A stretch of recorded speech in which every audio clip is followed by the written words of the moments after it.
Serious.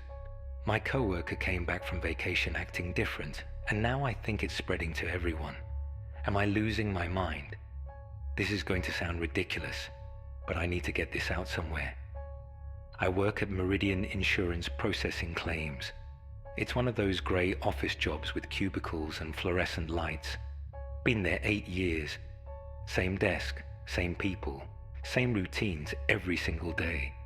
I know that sounds depressing, but honestly, I found it comforting. I could predict everything. Linda from accounting walks by my desk at 9:47 a.m. and says, "Morning, Dave. How's the coffee treating you?" Marcus complains about traffic at exactly 10:15. Sarah asks if anyone wants vending machine snacks at 2:30 p.m. For 8 years, this place ran like clockwork. Everyone had their patterns, their little scripts. I memorized them all. Then Marcus went on his 2-week cruise to the Caribbean. The first change. Marcus got back last Monday. He seemed fine, normal. He talked about the vacation, showed some photos on his phone. The beaches looked nice. He seemed more relaxed than usual, maybe a little tanned. But something felt off. Monday morning, 10:15 a.m. I'm waiting for Marcus's daily traffic rant. For 3 years, he's complained about Route 9 construction every single morning. Instead, he walks past my cubicle and just nods. "Morning, Dave." No traffic complaint, no frustrated sighing. By Thursday, I had to ask, "How's the commute been treating you, Marcus?" He looked genuinely puzzled. "It's fine." Why would I complain about traffic? It's just part of getting to work. I stared at him. This was Marcus's defining personality trait, and now he's acting like complaining about traffic is a foreign concept. When I mentioned it to Sarah, she laughed and said people develop new habits after vacations. Maybe he found some peace and quiet on those beaches. She was probably right, but it bothered me more than it should have. The spread. A few days later, I started noticing other people acting slightly off. Linda still said, "Morning, Dave. How's the coffee treating you?" But her timing was wrong. Instead of 9:47, it was 9:43, then 9:44, then 9:41. After 8 years of exactly 9:47, it felt wrong. Tom from IT stopped making his terrible dad jokes. When I asked about it, he said, "I don't see the purpose in workplace humor." Sarah still offered vending machine runs, but when I asked for Sprite, she brought back Coke. When I mentioned the mistake, she looked genuinely confused and said she thought I'd asked for Coke. Small things, tiny changes, the kind of stuff any rational person would dismiss, but I couldn't stop watching them. Update, day 12. I think I'm losing it. Today I was walking past Marcus's cubicle around 3 p.m. He was facing his computer, typing. But in the reflection on his monitor, I could see his face. His mouth was hanging open, wider than any human mouth should be able to open. Like his jaw had become unhinged, and something dark was moving inside. I blinked hard and looked directly at him. He turned around with his normal slight smile, completely normal face. "Need something, Dave?" No, sorry." I stood there for a full minute trying to process what I'd seen. The reflection, the lighting, the angle. It had to be some kind of optical illusion. But I can't shake the image of that gaping mouth. Update, day 15. It's happening with other people now. Yesterday, I was in the break room with Linda. She was making coffee, humming softly. I glanced at the window behind her. You can see reflections in the glass when the blinds are closed. In the reflection, Linda's arms were wrong, too long. Her elbows bent at impossible angles as she reached for the coffee pot. like she had extra joints in her arms. I spun around to look at her directly. Normal arms, normal movements. "You okay, Dave? You look pale." "Yeah, just tired." But I'm not tired. I'm terrified. Today I saw Tom in the bathroom mirror. In the reflection, his face was stretched vertically, like someone had grabbed his chin and forehead and pulled them apart. His eyes were black holes. I turned around. Normal Tom. Normal face. Washing his hands. "Hey Dave, how's it going?" "Fine," I managed. Either I'm having some kind of psychological breakdown, where I'm hallucinating grotesque distortions of my coworkers, or something is very wrong and only I can see it. Update. Day 18.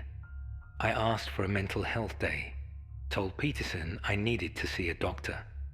The doctor was nice. Asked about stress, sleep, diet. I told him about seeing disturbing images in reflections. He said anxiety and sleep deprivation can cause visual hallucinations. He prescribed mild anxiety medication and suggested I take time off work. Maybe he's right. Maybe I've become so fixated on tiny behavioral changes that my brain is manufacturing visual hallucinations to match my paranoia. But when I got home, there was a voicemail from Linda. "Hi Dave, just checking in. We're all worried about you. Hope the doctor visit went well." I never told anyone at work I was seeing a doctor.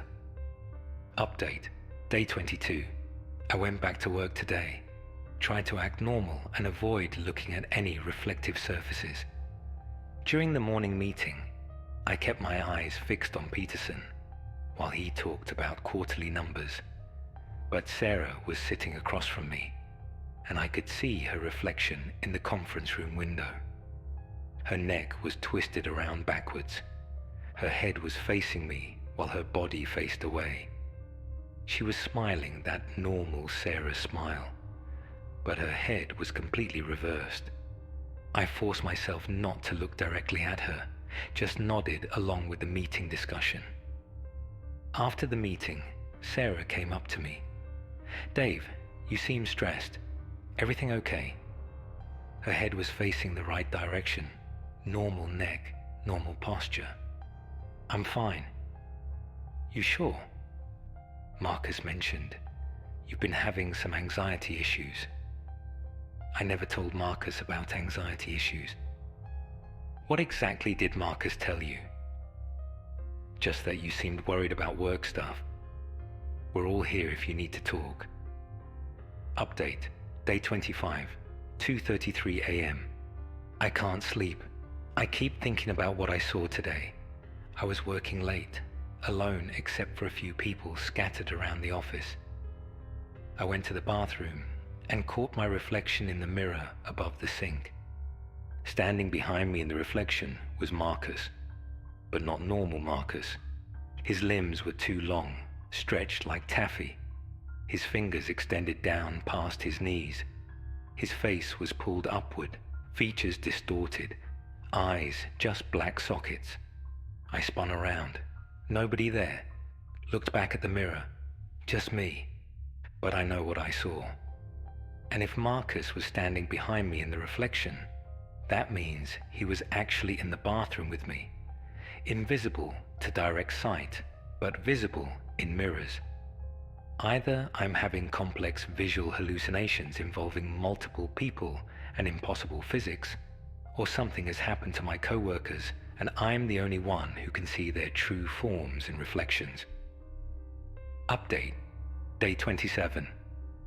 Today I decided to test something. During lunch, I sat in the break room with Linda, Sarah, and Tom. Normal conversation, normal behavior from all of them. But I positioned myself so I could see the reflection of all three in the microwave door. Linda's face was melting, literally dripping like wax, features sliding down her skull. Sarah's body was segmented like an insect, with visible joints and seams where her human shape connected. Tom's head was rotating slowly, making full circles while his body stayed still. All three were talking and laughing normally, while their reflections showed these impossible, grotesque distortions. I excused myself and went to the bathroom to splash water on my face. In the bathroom mirror, I looked normal. Pale, tired, but normal. But behind me in the reflection stood all of them. Marcus with his impossible limbs, Linda with her melted face, Sarah with her segmented body, Tom with his rotating head, all of them staring at me in the mirror. I turned around. Empty bathroom. Update. Day 29, 4:45 a.m. I'm not going back to work. Yesterday I made a mistake. I asked Linda directly about what I was seeing. Linda, do you ever notice anything strange about people's reflections? She tilted her head. Strange how? Like distorted. Wrong. Dave, reflections are just light bouncing off surfaces. They show exactly what's there. But what if they showed something different? Something true? Linda's expression changed, became very still, very focused. What exactly are you seeing in reflections, Dave? The way she asked it made my skin crawl. Not concerned, clinical, like she was gathering information. Never mind. I'm probably just tired. Of course you are. You should get some rest. But when I looked at the break room window behind her, Linda's reflection was staring directly at me while her actual body was looking away. Her reflection moved independently, mouthing words I couldn't hear. Final update. Day 31, 3:17 a.m. I went to the office tonight, used my keycard to get in after hours. I needed to see what they were like when they thought no one was watching. The building was dark except for emergency lighting. I made my way to the cube farm and hid behind a filing cabinet. At first, nothing. Empty office, normal silence. Then I heard footsteps, multiple sets, moving in perfect synchronization. I peered around the cabinet. They were all there. Marcus, Linda, Sarah, Tom, others I recognized. But they weren't walking normally. Their limbs were extended, grotesque, moving with fluid, impossible motions. Linda's arms stretched like rubber, reaching across multiple cubicles to touch surfaces. Marcus's legs bent in wrong directions as he moved between desks. Sarah's body was indeed segmented, pieces moving independently. They were arranging things, adjusting computer screens, moving papers, touching keyboards with those elongated fingers. Then Marcus spoke, but his voice came from everywhere at once. He sees us in the mirrors. Linda's head turned 180 degrees to face him while her body continued working. The medication isn't helping. He'll need to be replaced soon. Tomorrow, after the meeting. I tried to back away quietly, but knocked over a trash can. All of them stopped moving. All of their heads turned toward me at once, even though some of their necks had to twist completely around. In the emergency lighting, I could see their true faces, distorted, impossible, exactly like their reflections. Marcus smiled with that too wide mouth. Hello, Dave. Working late again. I ran. I'm typing this at home with all the lights on and every mirror in my apartment covered with towels.